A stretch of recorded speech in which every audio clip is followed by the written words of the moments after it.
ป่าแดดอำเภอเมืองเชียงใหม่จังหวัดเชียงใหม่15กุมภาพันธ์ช่วงเช้า 9 นาฬิกาเป็นวันถวายตาลจ้อตาลตุง22 กุมภาพันธ์ช่วง 19 นาฬิกาพิธีเจริญพุทธมนต์เทศนาธรรมสมโภช23 กุมภาพันธ์ 9 นาฬิกา 9 นาทีโอกาสเวียนตาลถวายสิ่งก่อสร้างถวายเครื่องทยทานแด่พระสงฆ์24 กุมภาพันธ์เป็นวันตกแต่งดาเครื่องทยทานวันหอมตาลวันเสาร์และวันอาทิตย์ที่25และ26 กุมภาพันธ์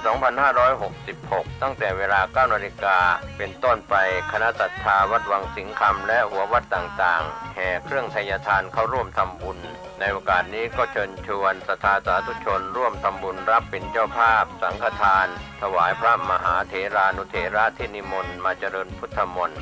สังฆทานถวายหัววัดและขอเชิญชวนทุกท่านร่วมงานและร่วมทำบุญในครั้งนี้โดยทั่วกันติดต่อบริจาคร่วมทำบุญได้ที่วัดวังสิงห์คำ081-783-6540 ได้ทุกวันก็เป็นงานบุญงานกุศลฉลองท้าวรวัตถุและเสนาสนะปล่อยหลวงฉลองสมโภชการก่อตั้งวัดวังสิงห์คำครบรอบ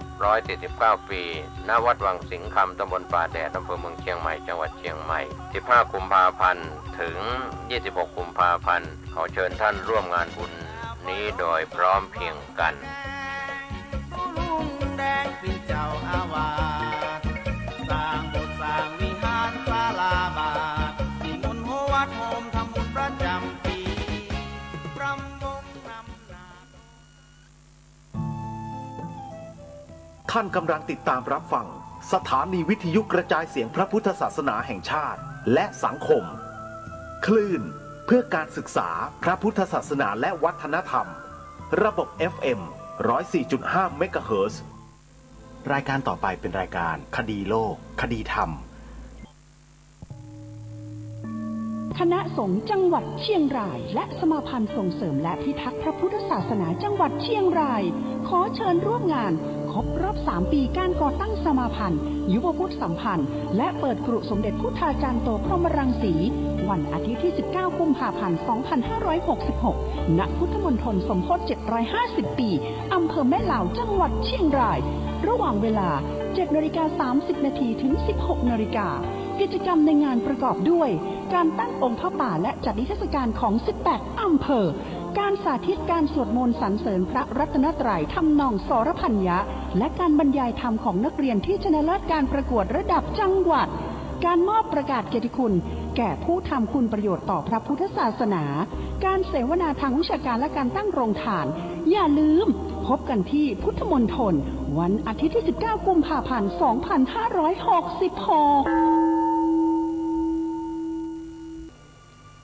รายการคดีโลกคดีธรรมมาพบกับท่านผู้ฟังเป็นปกติทุกวันจันทร์ถึงวันศุกร์และวันเสาร์อาทิตย์ทางสถานีวิทยุแห่งนี้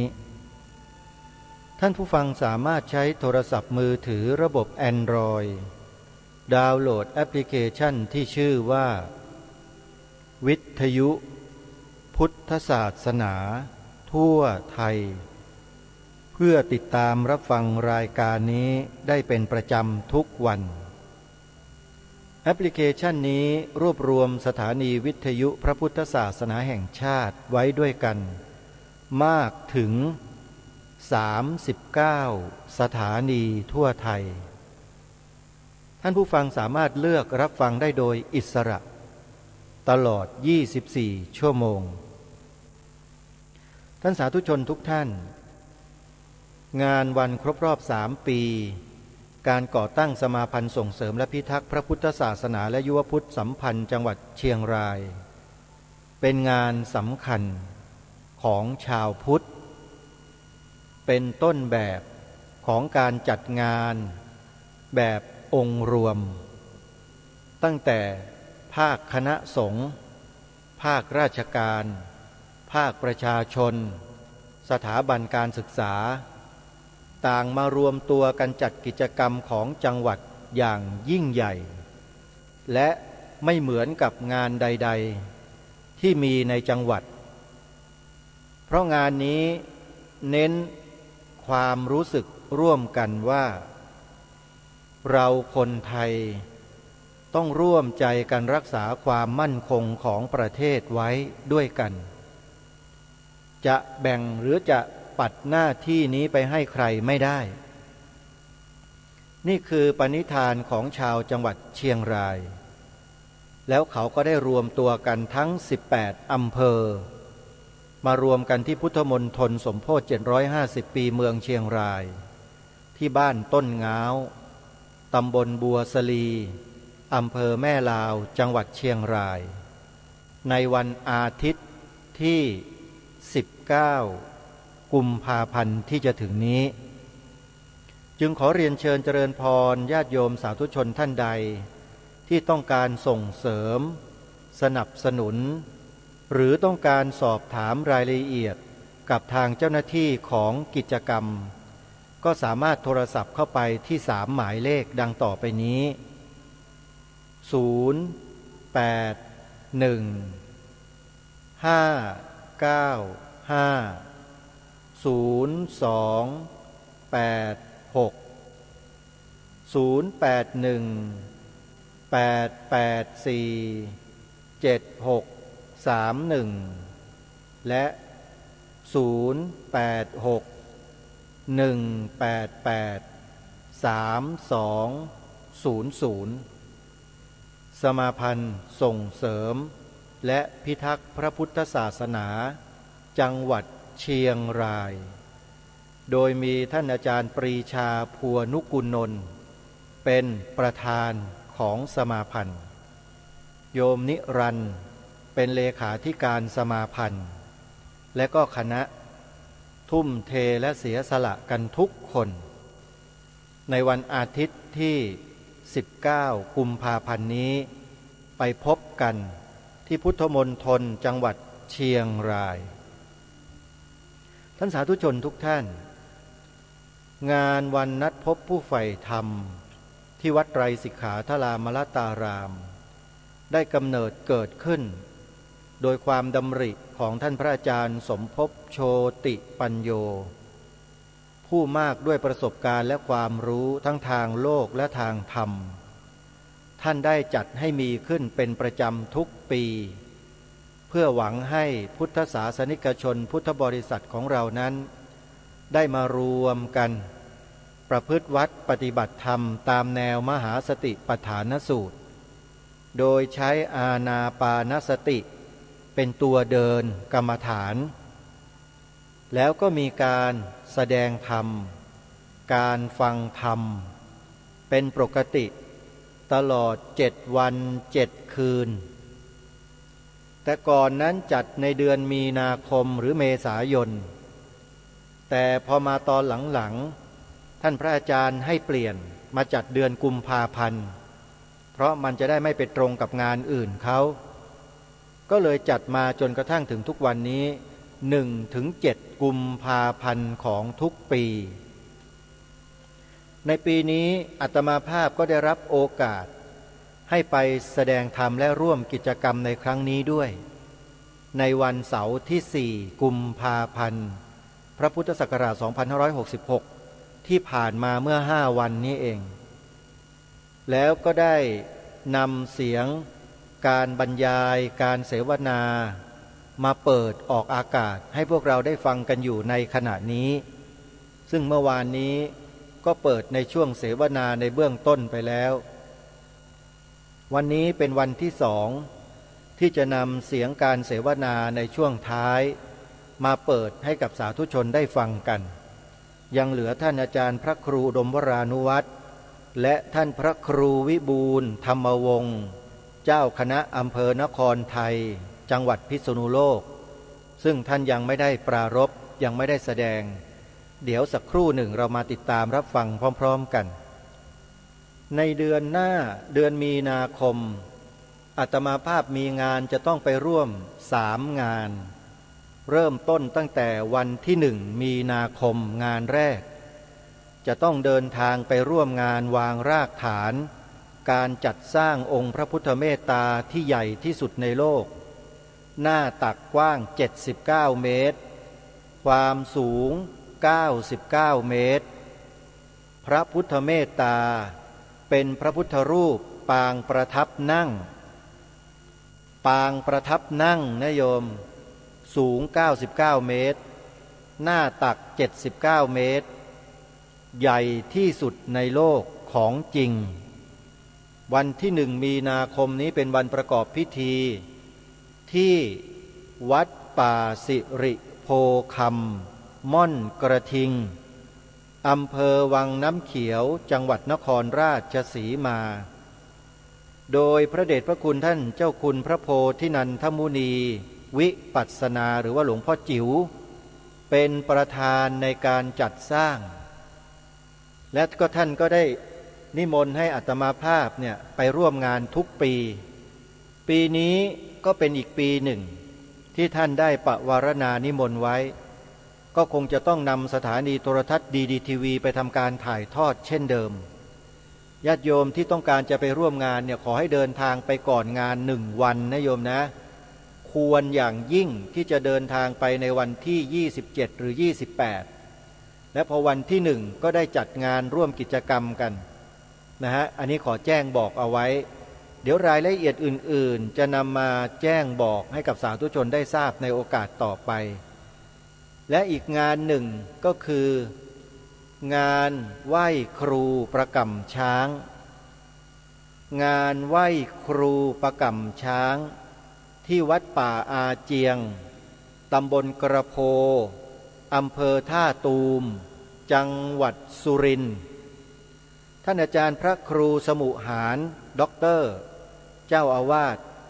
ท่านดำริและก็ได้พูดคุยกับอาตมาภาพไว้หลายครั้งเกี่ยวกับงานนี้ว่าควรที่จะช่วยกันส่งเสริมอนุรักษ์สิ่งเหล่านี้ซึ่งเป็นวัฒนธรรมประเพณีของท้องถิ่นเอาไว้อาตมาภาพก็เลยรับปากท่านว่าเดี๋ยวจะมาปรึกษากับทีมงานครูบาอาจารย์ของเราโดยเฉพาะท่านผอ.ดีดีทีวีว่าจะนำสถานีโทรทัศน์ดีดีทีวีไปถ่ายทอดสดให้สักช่วงหนึ่งของการเปิดงานและการทำกิจกรรมเนี่ย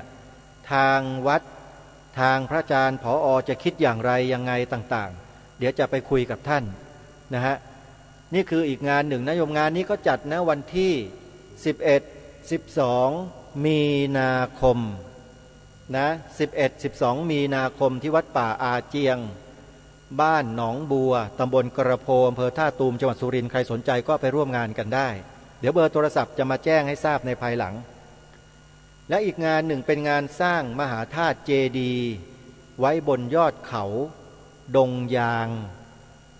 อยู่ที่วัดสุวรรณคีรีตำบลหนองแหนอำเภอพนมสารคามจังหวัดฉะเชิงเทราเป็นบ้านเกิดของโยมมารดาของอาตมาภาพเองจะจัดทอดผ้าป่าสามัคคีสร้างมหาธาตุเจดีย์บนยอดเขาครั้งแรกในประวัติศาสตร์ของพื้นที่นี้ใครที่จะร่วมบุญก็สามารถเดินทางไปร่วมงานกันได้อยู่แค่ฉะเชิงเทรานี่เองโยมนะไปทางอำเภอแปลงยาวและจะมีภูเขาอยู่ลูกเดียวมองเห็นเลยนะนั่นเขาเรียกว่าเขาดงยางก็นั่งรถไปที่วัดนั้นวัดสุวรรณคีรีนะโยมเซิร์ชใน Google Map ก็ได้วัดสุวรรณคีรีจะจัดทอดในวันที่25 มีนาคมนะฮะแจ้งให้กับทุกท่านได้ทราบเอาล่ะญาติโยมวันนี้เดี๋ยวเรามาติดตามรับฟังการเสวนาและการแสดงธรรมในงานวันนัดพบผู้ใฝ่ธรรมซึ่งมีอยู่เป็นจำนวนหลายชั่วโมงทีเดียวจะค่อยๆทยอยนำมาเปิดโดยลำดับในช่วงนี้ท่านพระครูดมวรานุวัตรกำลังพาญาติโยมระดมทุนค่าเชื่อมสัญญาณดาวเทียมถ่ายทอดสดให้ดีดีทีวีอยู่เพื่อต้องการให้พวกเราได้เห็นการทำงานว่าพวกเราทำงานเพื่อคุณงามความดีเพื่อศีลเพื่อธรรมเพื่อประเทศชาติพระศาสนาเพื่อสถาบันพระมหากษัตริย์เนี่ยทำความดีกันขนาดนี้แล้วยังยากลำบากกันขนาดนี้เลยลองมาดูแล้วกันว่ายากลำบากกันแบบไหนไปติดตามรับฟังพร้อมๆกันได้นะบัดนี้14 อำเภอให้ผมเป็นประธานฝ่ายเนี่ยซึ่งเป็นงานยากแต่ผมมีปณิธานว่าอยากเชิญพี่น้องชาวจังหวัดเลยจังหวัดภาค8นะไปจังหวัดเลยสักครั้งแบบเป็นพันๆนะที่พุทธมณฑลจังหวัดเลยพุทธมณฑลอีสานอาเซียนติดกับลาวด้วยไป ราะนั่นคือการเผยแผ่มันเป็นกระบอกเสียงที่จะนำให้ศาสนา หรือว่าเรื่องของศีลธรรมในจังหวัดนั้นๆอำเภอนั้นนะคือมีบทบาทหน้าที่แต่คนที่ขับเคลื่อนน่ะต้องเข้าใจเหมือนกับอาจารย์พูดว่ารู้รักสามัคคีนะครับรู้ปัญหาแก้ปัญหาแล้วก็ตามปัญหาอย่าท้อใจคือเข้าใจระบบข้าราชการเข้าใจระบบญาติโยมถึงจะทำงานได้ครูบาอาจารย์บางรูปคือทำแล้วแตะปุ๊บเนี่ยถอยหลังคือบางครั้งโยมเจอเรื่องของกำนันผู้ใหญ่บ้านอบต.แต่เราต้องนำเสนอว่าให้เขามีส่วนร่วมให้เขามีส่วนร่วมเขาทุกที่เขาจะมีส่วนร่วมครับผมไปครั้งหนึ่งเนี่ยลองดูเชิญนายกเชิญกำนันแต่แล้วก็นายกจุดธูปเทียนกำนันเปิดกลวยให้มันมีส่วนร่วมให้มีส่วนร่วมแล้วผู้ใหญ่บ้านมานั่งเสวนาเนี่ยว่าหมู่บ้านเรามียาเสพติดอะไรต่างๆคือเรื่องศีล5อย่างเดียวครับเขาก็พูดมาแนวเดียวว่าถ้ากฎหมายบ้านเมืองไม่สำคัญเลยถ้าเกิดเรามีศีล5ยาม้ายาบ้าก็ไม่เกิดขึ้นครับคือมันก็เป็นเขาบอกมันเป็นทางถ้าเราไปพระรวยกันเองเทศให้โยมฟังเนี่ยแล้วเข้ามาเนี่ยเขาจะมาทำไมครับหัวหน้าส่วนถ้าเขามีส่วนร่วมพอเราไปรอบ2เนี่ยน้ำปานะอาหารการกินการจัดเสือจัดเต็นท์ต่างๆเนี่ยเขาจะลงมาเพราะว่าเขามีของอยู่แล้วองค์การบริหารส่วนตำบลหรือว่าฝ่ายปกครองคือกำนันผู้ใหญ่บ้านถ้าไปอำเภอก็คือนายอำเภอเป็นคนสั่งฉะนั้นการมีส่วนร่วมนี่ก็สำคัญใช่ไหมครับทั้งเจ้าอำเภอทั้งนายอำเภอครับมีส่วนร่วมผมคือเป็นออร์แกไนซ์เป็นหัวหอกทะลวงฟันไปตั้งเวทีแล้วก็ให้พระเดชพระคุณหลวงพ่อจังหวัดเป็นประธานองค์ที่เป็นประธานฝ่ายแผ่ก็ประกาศรายงานครับก็เชิญหัวหน้าส่วนราชการมีส่วนร่วมแล้วก็แม่ขาวเจ้าคณะอำเภอก็เขามีส่วนร่วมเขาก็จะบอกว่าอำเภอนี้มีกี่ตำบลมีกี่วัดเขาก็วัดละ5 คนนะวัดละ5 คนเนี่ยคืองานนึงก็มีประมาณมีทั้ง300-400 คนภาพเหล่านี้มันก็มาสรุปกันอย่างที่อาจารย์อย่างผมจังหวัดเลยก็มาสรุปที่วัดศรีเรื่องบง5 ธันวาครับสรุปที่ลานใหญ่ออกสื่อออกทีวีนั่นคือจังหวัดเลยจังหวัดพิษณุโลกจะเป็นโครงการนำร่องของภาค8แล้วก็ภาคอื่นๆนั่นคือครูบาอาจารย์บางองค์อาจจะไม่เห็นภาพถ้าเราพยายามทำอย่างอาจารย์อารามเข้าใจภาพเพราะเราเคยไปพุทธยันตีที่นครพนมครับผมคนเป็นแสนเพราะนั้นคือภาพเหล่านี้จะเกิดขึ้นถ้าครูบาอาจารย์ร่วมกันสามัคคีกันคือว่าเป้าหมายคือเป็นปากเป็นเสียงเป็นตัวแทนของศาสดาเหล่านี้จะเกิดขึ้นญาติโยมอาตมาเคยพูดตอนเช้าครั้งหนึ่งแล้วตอนนี้อีกครั้งหนึ่งว่าพระพุทธเจ้าก่อนที่จะปรินิพพานเพิ่นนอนอยู่นะเราขอฝากศาสนาไว้ให้กับภิกษุภิกษุณีอุบาสกคือโยมผู้ชายเนี่ยที่มาแล้วก็พระคุณเจ้าอุบาสิกาให้ดูแลศาสนาช่วยกันนะเนี่ยถ้าเราไม่ดูแลช่วยกันน่ะศาสนาเราจะดรอปลงศาสนาอื่นก็วืดขึ้นถ้าเราไม่ไปอย่างเงี้ยคือความสำคัญของข้าราชการเขามองไม่เห็นค่าอาจารย์ครับถ้าคณะสงฆ์สามัคคีกันแต่ละอำเภอเนี่ยทำอย่างอาจารย์น่ะเดินธรรมยตาโครงการหมู่บ้านศีล5ผมทำอยู่ที่จังหวัดเลยเนี่ยอย่างน้อยได้จาก1กลายเป็น2กลายเป็น3กลายเป็น4วัดต่างๆมีแนวร่วมต่างๆนะให้ทุกคนมีแนวร่วมคือการทำงานนะต้องมีแนวร่วมอย่างครูบาอาจารย์ที่มาคณะคืนนี้ถ้ามีแนวร่วมมันก็จะประสบความสำเร็จโยมก็มีแนวร่วมด้วยกันอันนั้นคือการเผยแผ่ศาสนาจะดีขนาดไหนถ้าไม่มีเหล่าฝ่ายเผยแผ่ที่จะทำงานจังหวัดนั้นก็จะเจริญรุ่งเรืองก้าวหน้าแล้วก็ขออนุโมทนาในการเสวนาในครั้งนี้สรุปเนาะดีหรือไม่ดีโยมขออีกครั้งหนึ่งเจ้าค่ะดีหรือไม่ดีดีเจ้าค่ะดีแล้วก็จงภูมิใจจงภาคภูมิใจจงดีใจว่าอาจารย์อารามไม่ได้หลอกเรามาหรอกแล้วก็ครูบาอาจารย์ที่มานี่คือไม่ผิดหวังเพราะปฏิทานเรามาจุดนี้คือพ พระอาจารย์สมภพเป็นตัวอย่างเป็นไอดอลเราสารต่องานพระอาจารย์สมภพอีกแรงหนึ่งวันนี้คือมันพิเศษอย่างวันต่อๆไปก็มีอาจารย์จรัญอาจารย์ลาวีครูบาอาจารย์ก็นำมาสมทบอีกชั้นหนึ่งให้มันแน่นขึ้นไปเพราะนั้นคือเมื่อดีแล้วเราก็สารดีต่อฝากวัดวารามศาสนาใกล้บ้านญาติโยมจังหวัดไหนที่โยมจะให้ไปก่อนไปหลังก็โหวตเสียงมาหมู่คณะอาตมาก็จะไปนิมนต์อาจารย์ณรงค์ฤทธิ์ไปสุรินทร์ไปศรีสะเกษไปบุรีรัมย์ก็มีอาจารย์นิมนต์ให้ไปแล้วครับบอกอาจารย์มาเลยผมสร้างพระองค์ใหญ่ที่สุด400 ล้านคุณมันสร้างพระราคา400 ล้านได้เพื่อนก็ต้องสร้างพระสงฆ์สร้างญาติโยมได้มาเลยครับมาเลยเพราะนั้นคือเพื่อนนิมนต์หลายจังหวัดอย่างอาจารย์พิษณุโลกอย่างชัยภูมิซึ่งมีลูกศิษย์เป็นผู้ว่าราชการจังหวัดเนี่ยนิมนต์ไปเลยครับเนี่ยเราจะเคลื่อนไปช้าๆเคลื่อนไปแบบมีสติเหมือนเดินธรรมยตาอันนี้ฝากให้ญาติโยมไว้คือใครไปได้ไปใครไปไม่ได้ดูทีวีแล้วก็แนวหน้าแนวหลังเนี่ยช่วยกันทำบุญในทีวีเนี่ยญาติโยมบอกเมื่อกี้บอกว่าอาจารย์ครับ100,000 กว่าครับเบาหวานผมลดเลยเด้ ลดกว่าใช่ไหมลดแล้วใช่ไหมโยมบอกถึงว่าดีใจจนกระทั่งเกินเวลาไปแล้วนั่นน่ะ100,000 กว่า เพราะค่าถ่ายทอดแล้วก็ที่เหลือเราก็จะเป็นถวายเป็นการเทศ8-9 รูปแล้วก็ขอโมทนาให้กับญาติโยมช่วยกันนะโยมนะสาธุสาธุ ท่านพระครูมีอะไรป่ะครับเดี๋ยวกิจกรรมเราสำหรับสายเราหรือว่าญาติโยมทุกท่านนะช่วงเช้ากิจกรรมเราหลังจากทำวัดเช้าเสร็จให้เรามารวมตัวกันทอดผ้าป่าซึ่งเป็นผ้าป่ารวมทอดสร้างศาลาเชียงทองต่างหากนะอีกต้นหนึ่งคณะเราหรือว่าใครอยากจะร่วมด้วยพรุ่งนี้เช้าหลังจากทอดผ้าป่าเสร็จร่วมทำบุญตักบาตรกับพระอาจารย์ใหญ่กับคณะสงฆ์หมู่ใหญ่ครับแล้วค่อยไปรับห่อข้าวขึ้นรถไม่ต้องใจร้อนห่อข้าวตอนนี้ให้เตรียมมาแล้ว900 ห่อ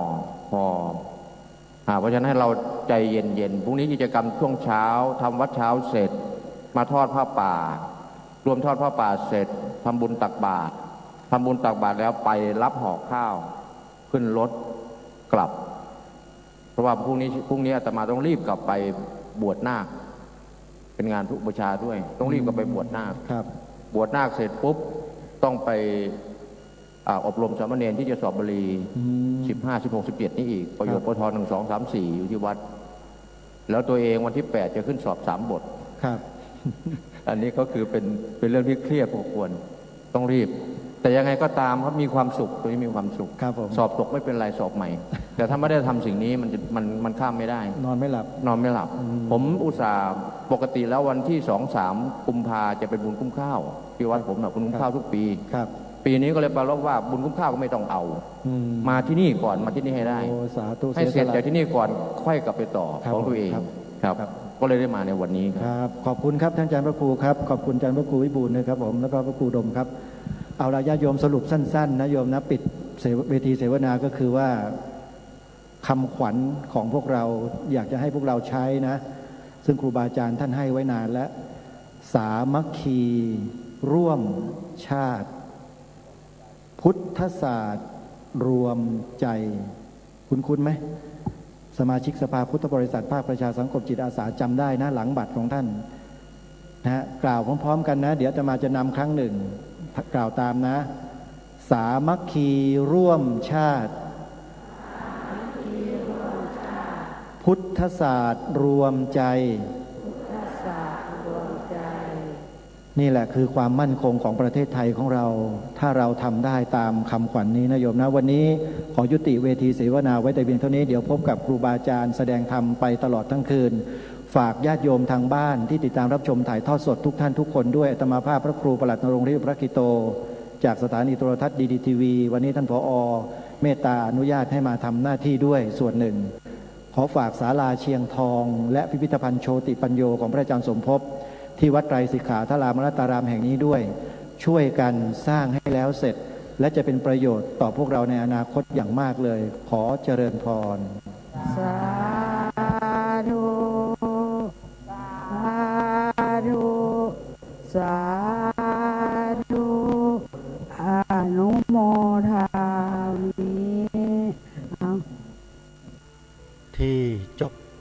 นั้นก็เป็น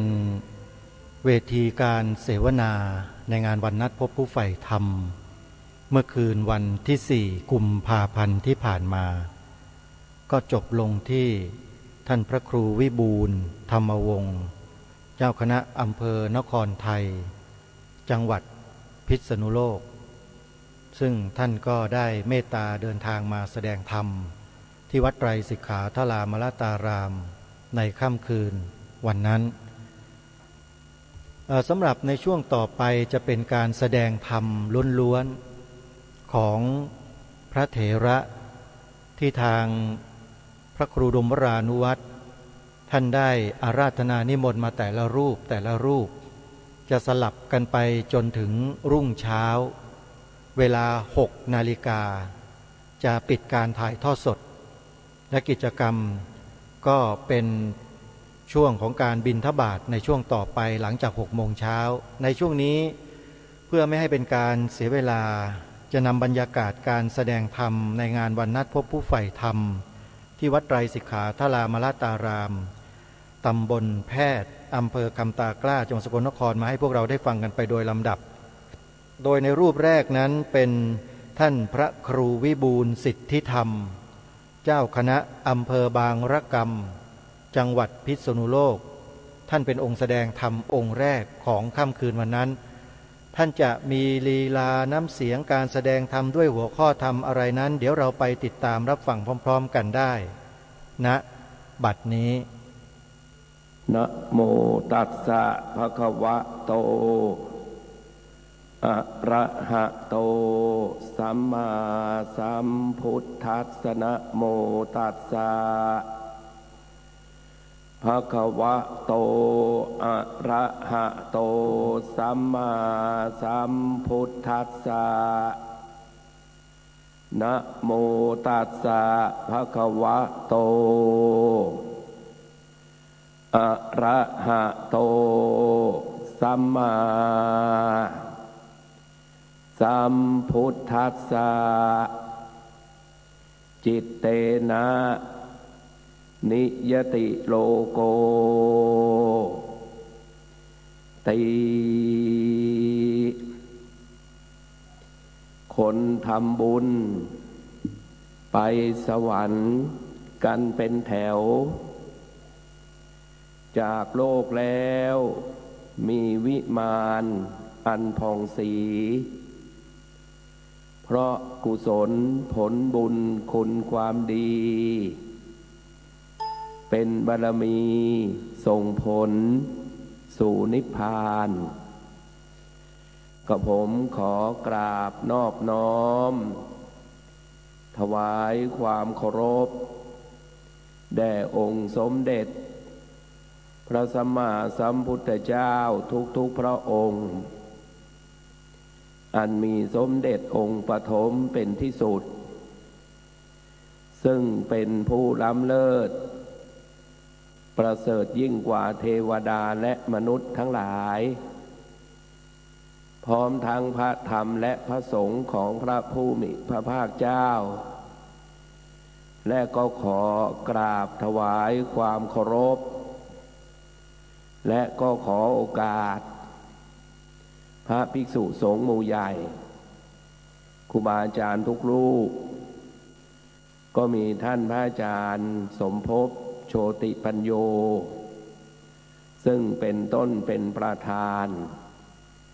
มีท่านพระครูอุดมวรานุวัตรซึ่งเป็นแม่งานพร้อมครูบาอาจารย์อีกหลายรูปและก็ขอเจริญพรญาติโยมท่านผู้มีบุญท่านผู้มีปัญญาทุกท่านชีวิตนี้เป็นของน้อยนักทุกคนจำต้องไปสู่สัมปรายภพควรสร้างกุศลควรประพฤติพรหมจรรย์เพราะว่าสัตว์ที่เกิดมาแล้วไม่ตายไม่มีบัดนี้ท่านทั้งหลายก็ถือว่าเป็นคนโชคดีที่มีอายุยืนยาวนาน และเราก็จะได้สร้างบุญสร้างกุศลจะได้เป็นทุนเป็นบุญบารมีของเราสืบต่อไปได้ยกพุทธภาษิตว่าจิตเตนะนิยติโลโกแปลความว่าโลกอันจิตดวงเดียวนำไปก็หมายความว่าเราจะไปนรกไปสวรรค์ไปเป็นพรหมเป็นเทวดาจะไปเกิดเป็นมนุษย์เปรตอสุรกายสัตว์เดรัจฉานนั่นก็ไปเพราะจิตของเราแม้กระทั่งจะไปสู่มรรคผลนิพพานเราก็ไปด้วยกำลังจิตของเราเมื่อเรากลับมาเกิดเป็นมนุษย์จิตก็เป็นใหญ่ในการครองกายกายจะทำปากจะพูดก็สำเร็จไปจากจิตดวงนี้แล้วจิตดวงนี้มันไม่ตายมันอาศัยอยู่ในกายนี้ชั่วคราวเมื่อยังมีความเข้าใจผิดมันคิดว่าร่างกายนี้เป็นตัวตนของเราเราเป็นนั่นเราเป็นนี่มันก็ก่อให้เกิดกิเลสตัณหาเมื่อมีกิเลสมีตัณหาเมื่อกายมันพังจิตเหล่านั้นก็เคลื่อนย้ายออกแล้วก็ต้องกลับมาเกิดเอากายใหม่พระสัมมาสัมพุทธเจ้าท่านทรงตรัสรู้และก็รู้ว่าการเกิดทุกภพทุกชาติมันเป็นทุกข์ล่ำไปท่านก็ทรงเมตตาสอนสั่งหนทางยาวไกลขนาดไหนหากใครมีบุญมีวาสนาได้พบพระสัมมาสัมพุทธเจ้าได้ฟังธรรมจากท่านแล้วคนมีบุญวาสนาก็จะไปสู่มรรคผลนิพพานไม่ต้องกลับมาเกิดอีกต่อไปตลอดระยะเวลา45 พรรษาที่พระสัมมาสัมพุทธเจ้าทรงประกาศพระศาสนาก็มีจุดมุ่งหมายให้พวกเราได้ไปสู่มรรคผลนิพพานเพราะว่าไปนิพพานแล้วไม่ต้องกลับมาเกิดใหม่เราเกิดมาเราก็มีทุกข์เป็นพระก็ทุกข์แบบพระเป็นโยมก็ทุกข์แบบโยมเกิดมาแล้วมันก็แก่มันก็เจ็บมันก็ตายมีทั้งความเศร้าโศกเสียใจบ่นเพ้อรำพันมีกายก็ลำบากกายมีใจก็ลำบากใจมีความคับแค้นใจประสบกับสิ่งไม่เป็นที่รักพลาดพลาดจากของรักของชอบใจเป็นต้นปรารถนาอะไรไม่ได้สิ่งนั้นนี่เป็นความทุกข์ที่พระพุทธเจ้าทรงตรัสเข้าไว้แต่ถ้าท่านทั้งหลายไปนิพพานเมื่อไหร่สิ่งทั้งหลายเหล่านี้ท่านก็ไม่ต้องเกิดมาอีกแล้วก็ไม่ต้องมารับผลแห่งความทุกข์อีกต่อไปพระพุทธเจ้าท่านก็ทรงสรุปว่าความยึดมั่นถือมั่นในขันธ์ทั้งห้านั้นเป็นตัวทุกข์อย่างยิ่งแล้วพระพุทธเจ้าท่านก็ทรงตรัสผู้ที่จะไปสู่มรรคผลนิพพานก็มีอยู่3 ชนิด1พุทธะก็คือพระพุทธเจ้าท่านเกิดมาเพื่อสอนเกื้อกูลประโยชน์กับมนุษย์และเทวดาทั้งหลายต้องสร้างบารมีธรรมมา30 ทัศตั้งแต่ทานศีลเนกขัมมะปัญญาวิริยะขันติสัจจะอธิษฐานเมตตาอุเบกขาแล้วก็เวียนถึงปรมัตถบารมีอันนี้ก็ชนิดแรกที่เข้าสู่มรรคผลนิพพานผู้ที่ไปสู่มรรคผลนิพพานชนิดที่2ก็คือพระปัจเจกพุทธเจ้าพระปัจเจกพุทธเจ้าท่านไม่สอนคนให้ไปพระนิพพานเพราะไม่ใช่หน้าที่ของท่านสมัยใดมีพระพุทธเจ้ามาตรัสรู้สมัยนั้นยุคนั้นก็มีเพียง1 พระองค์เท่านั้นแต่ถ้ามีพระปัจเจกพุทธเจ้ามาตรัสรู้จะมีเป็นแสนๆเป็นล้านๆองค์ พระปัจเจกพุทธเจ้าท่านก็สร้างบารมีมา20 ทัศตั้งแต่ทานจนถึงอุเบกขาไปจนถึงขั้นอุปบารมี ส่วนพระอรหันต์หรืออนุพุทธะนี่ก็เป็นสาวกเป็นผู้ฟังก็ต้องสร้างบารมีมา10 ทัศทานศีลเนคขมะปัญญาวิริยะขันติสัจจะอธิษฐานเมตตาอุเบกขาครบถ้วนถึงจะเข้าสู่ความเป็นพระอรหันต์ได้แล้วพระอรหันต์นั้นก็มี4 ชนิด4 แบบด้วยกัน 1. สุขวิปัสสโกปฏิบัติแล้วมีความสุขละกิเลสละตัณหาแต่ท่านไม่สามารถเห็นนรกเห็นสวรรค์เห็นเทวดาเห็นผีต่างๆได้แต่ก็ไปพระนิพพาน 2. ชนิดที่ 2ก็คือเตวิโชพระอรหันต์ชนิดนี้ก็จะสำเร็จวิชา3เช่นพระอนุรุตเป็นต้นวิชา3ก็จะเกิดความรู้อันเป็นทิพย์ของจิตปุเพนิวาสานุสตินญาณระลึกชาติแต่หนหลังจุตูปปาทญาณรู้กรรมเวียนตายเวียนเกิดของสัตว์ทั้งหลายแล้วอาสวะขยญาณทำอาสวะกิเลสให้หมดไปพระอรหันต์ชนิดที่3ท่านเรียกว่าชลพิญโยพวกนี้ก็จะสำเร็จอภิญญา6เช่นพระมลัยพระมหาโมคคัลลานะสามารถที่จะแสดงฤทธิ์ได้อภิญญา6พระพุทธเจ้าท่านก็ตัดอิทธิวิธีแสดงฤทธิ์ได้เจโตปริยญาณรู้ใจของสัตว์อื่นปุเพนิวาสานุสติญาณระลึกชาติแต่หนหลังแล้วก็สำเร็จทิพจักขุตาทิพทิพโสตหูทิพและอาสวะขยญาณทำอาสวะกิเลสให้หมดไปพระอรหันต์ประเภทที่4พระพุทธเจ้าท่านก็ทรงตรัสว่าปฏิสัมภิทัปปัตโตแปลว่าพระอรหันต์ที่ได้ปฏิสัมภิทาญาณพระอรหันต์ชนิดนี้มีบุญมากทรงพระไตรปิฎกวิชา3ก็สำเร็จอภิญญา6ก็ได้แล้วจะมีความสามารถพิเศษ4 อย่าง 1. รู้ภาษาสัตว์ 2. รู้ภาษามนุษย์ 3. สามารถย่อขยายธรรมะยาวๆให้สั้นได้ 4. ขยายธรรมะสั้นๆให้ยาวออกไปได้เรียกว่ามีปฏิสัมภิทาญาณทรงไว้ซึ่งพระไตรปิฎกที่พูดมาทั้งหมด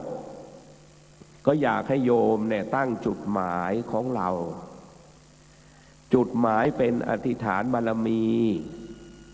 พระพุทธเจ้าท่านทรงตรัสว่าภูเขาหินแท่งทึบย่อมไม่หวั่นไหวด้วยแรงลมฉันใดอธิษฐานบารมีที่เราได้ตั้งแล้วก็ไม่หวั่นไหวคลอนแคลนแม้ฉันนั้นอาตมาก็เชื่อเหลือเกินหรือก็ผมก็เชื่อเหลือเกินว่าท่านที่นั่งอยู่ในศาลานี้ปรารถนาเป็นพระพุทธเจ้าก็มีพระปัจเจกพุทธเจ้าก็มีแม้กระทั่งเคยไปเทศก็ถามครูบาอาจารย์ท่านปรารถนาอะไรผมอยากจะเป็นอัครสาวกเบื้องซ้ายเมื่อกี้ก็ถามพระคุณเจ้าว่าท่านปฏิบัติแล้วท่านปรารถนาอะไรผมปรารถนาจะเป็นพระปัจเจกพุทธเจ้าเพราะฉะนั้นเราจะปฏิบัติอย่างไรก็แล้วแต่โยมต้องมีจุดมุ่งหมายท่านเรียกอธิษฐานบารมีอธิษฐานบารมีจะสำเร็จได้เนี่ยก็ต้องมีตัวสัจจะตัวขันติแล้วก็ในบารมี10นี่ครบถ้วนเราถึงจะสำเร็จลงได้ในระหว่างวิชา3กับอภิญญา6 ก็จะมีหลักสูตรพิเศษท่านเรียกว่ามโนมยิทธิมโนมยิทธิแปลว่าฤทธิ์ทางใจพระพุทธเจ้าท่านทรงยกย่องพระจุลปันโถว่าเป็นเลิศในทางมโนมยิทธิสามารถเนรมิตกายให้500ก็ได้1,000ก็ได้หลายพันก็ได้มีรูปร่างเหมือนกันมโนมยิทธิเนี่ยแปลว่าฤทธิ์ทางใจนั่งอยู่ถอดจิตออกไปเที่ยวนรกไปเที่ยวสวรรค์ไปพระนิพพานไปดูวิมานแก้ววิมานทองที่เราสร้างทำเข้าไว้ไปดูวิมานพรหมจะถอดจิตไปจะมีความต่างว่าวิชา3เนี่ยเขานั่งเขาเห็นแต่จิตไม่ได้ออกไปอภิญญา6เนี่ยเขายกตัวไปได้เลยเหาะเหินเดินอากาศเดินทะลุกำแพงเดินบนน้ำดำดินเอาตัวไปได้แต่มโนมยิทธิเนี่ยเขานั่งอยู่แต่เขาเอาจิตไปเที่ยวก็ผมเองเนี่ยได้เคยบวชมาปี31แล้วก็ไปถวายสังฆทานกับหลวงพ่อฤาษีลิงดำเคยไปฝึกมโนมยิทธิที่วัดท่าสุงหลวงพ่อท่านก็บอกว่าคนเราแต่ละคนเนี่ยมันมีจุดมุ่งหมายไม่เหมือนกันแต่ละอย่างเนี่ยพระพุทธเจ้านี่ท่านเป็นเลิศท่านทรงวางหลักสูตรเข้าไว้เราชอบแบบไหนเขาก็มีแบบให้เราปฏิบัติสำหรับสายอภิญญาเนี่ยวิชา3อภิญญา6มโนมยิทธิท่านก็จะต้องฝึกกรรมฐานที่มันได้ฌาน4เพราะว่าฌาน4เนี่ยมันเป็นบาดฐานของอภิญญาแล้วกรรมฐานอะไรที่มันได้ฌาน4ที่พระพุทธเจ้าท่านตรัสไว้ก็เช่นอานาปานสติกรรมฐานแปลว่ากำหนดรู้ลมหายใจเข้าออกแล้วกรรมฐานชนิดที่เป็นกสิณกสิณแปลว่าการเพ่งพระพุทธเจ้าท่านก็สอนปัทวีกสิณก็เพ่งดินอาโปกสิณก็เพ่งน้ำวาโยกสิณก็เพ่งลมเตโชกสิณก็เพ่งไฟเพ่งสีเขียวสีแดงสีเหลืองสีขาวเพ่งแสงสว่างเพ่งอากาศมี10 ข้อด้วยกันเพราะฉะนั้นเนี่ยวันนี้เนี่ยที่กับผมได้มาพูดมาบรรยายก็ก่อนอื่นก็ขอทำความเข้าใจกับท่านทั้งหลายไว้ก่อนว่าเราต้องจับจุดให้ถูกพระพุทธเจ้าท่านตรัสว่าตัวฉันหรือข้าพเจ้าก็คือจิตจิตนี้มันไม่ตายมันท่องเที่ยวเวียนตายไปในภพน้อยภพใหญ่ใน31ภูมิใน31ที่ชาตินี้เรามาเกิดเป็นมนุษย์เราเกิดในกายพ่อก่อลงกายแม่ไอตัวเราในอดีตการชาติก่อนเป็นใครไม่รู้มันมีรูปกายและมันก็มีจิตวิญญาณกายมันพังจิตเรานั้นเราก็ย้ายออก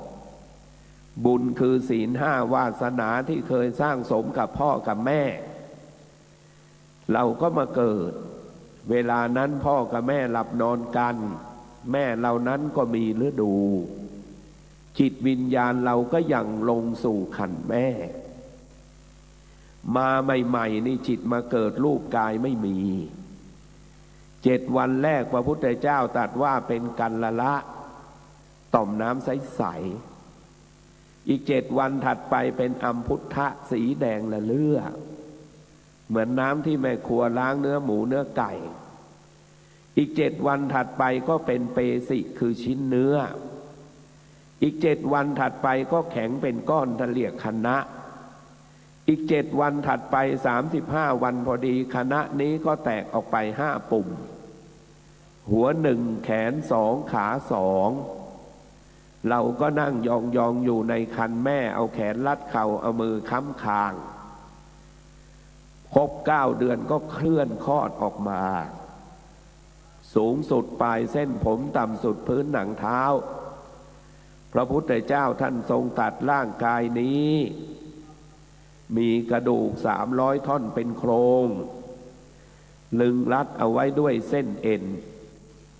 ฉาบเอาไว้ด้วยเนื้อหุ้มเอาไว้ด้วยผืนแห่งหนังมีช่อง9 ช่องช่องตา2 ช่องหู2 ช่องจมูก2 ช่องปากช่องหนักช่องเบาช่องทั้งหลายเหล่านี้มันเป็นที่เอาอาหารเข้าระบายของเสียออกร่างกายนี้ประกอบด้วยธาตุทั้งสี่อาศัยบิดามารดาเป็นแดนเกิดเจริญเติบโตด้วยข้าวสุกและขนมสดต้องอบต้องขัดสีอยู่ตลอดเวลาพระพุทธเจ้าท่านตรัสว่าร่างกายนี้เป็นของไม่เที่ยงมันเปลี่ยนแปลงตลอดเวลามันเป็นของลำบากเราจะต้องทนุถนอมรักษาเขามันเป็นดั่งหัวฝี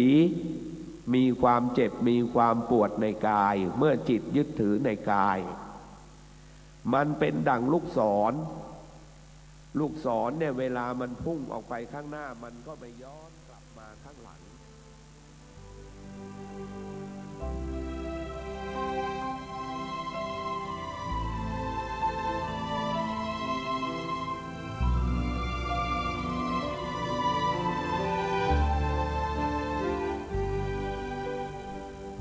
ท่านสาธุชนผู้ฟังทุกท่านด้วยเวลาของรายการมาสู่ช่วงสุดท้ายจึงขออนุญาตตัดสัญญาณมาที่ผู้ดำเนินรายการเพื่อมาสรุปแล้ววันพรุ่งนี้เรามาฟังการแสดงธรรมในกันนี้กันต่อ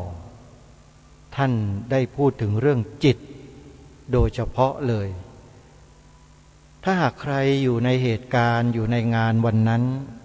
แล้วนั่งฟังการแสดงธรรมตั้งแต่หัวค่ำไปจนถึงรุ่งเช้าเนี่ยขอบอกว่าเป็นผู้ที่ได้ประโยชน์จากการฟังมากๆแต่ผู้ที่ไม่ได้ไปก็ถือโอกาสนี้แหละที่ทางรายการได้นำเสียงธรรมบรรยายของครูบาอาจารย์มามอบให้กับพวกเราได้ติดตามรับฟังกันนี้ก็ได้ก็เหมือนกับเรานั่งฟังธรรมอยู่ในที่จัดงานนั่นเองสิ่งที่เราได้ฟังไปเมื่อสักครู่ยังไม่จบท่านกำลังดำเนินสายแห่งธรรมให้พวกเราพิจารณาถึงรูปนามขันธ์ห้าแล้วท่านก็พูดไปถึงเรื่องของอภิญญาเรื่องของปฏิสัมภิทาเรื่องของการบำเพ็ญบารมี10 ทัศ20 ทัศ30 ทัศสำเร็จเป็นพระอรหันตสาวกหรืออนุพุทธะพระปัจเจกพุทธะพระสัมมาสัมพุทธะว่ามาโดยลำดับแล้วก็ให้เราพิจารณาถึงสังขารร่างกายของเราตั้งแต่เริ่มเกิดมาเลยมีจิตมีวิญญาณนั้นเข้ามาครองอยู่ในรูปนามขันธ์ห้านี้มาโดยลำดับอย่างไรเรากำลังฟังกันมาถึงตรงนี้พอดีเดี๋ยววันพรุ่งนี้มาติดตามรับฟังกันต่อเนื่องเลยนะฮะจะไม่มีการปิดกั้นแล้วก็ขั้นเวลาใดๆทั้งสิ้นเสร็จจากรูปนี้ต่อจากอีกรูปหนึ่งเราก็ฟังกันไปวิธีการน้ำเสียงการแสดงแต่ละท่านจะมีลีลาจะมีข้อแตกต่างกันแน่นอนเนื้อหาก็แตกต่างกันแน่นอนเพราะฉะนั้นเราจะได้อะไรจากการฟังเนี่ยมากมายหลากหลายในการจัดงานในลักษณะเช่นนี้เดี๋ยววันพรุ่งนี้เรามาฟังกันต่อสำหรับวันนี้เวลาของรายการหมดลงแล้วไว้พบกันใหม่ในวันต่อไปขอความสุขความสวัสดีในธรรมแห่งองค์สมเด็จพระบรมศาสดาสัมมาสัมพุทธเจ้าจงปรากฏเกิดมีขึ้นในจิตใจของท่านผู้ฟังทุกท่านทุกคนเทอญขอเจริญพร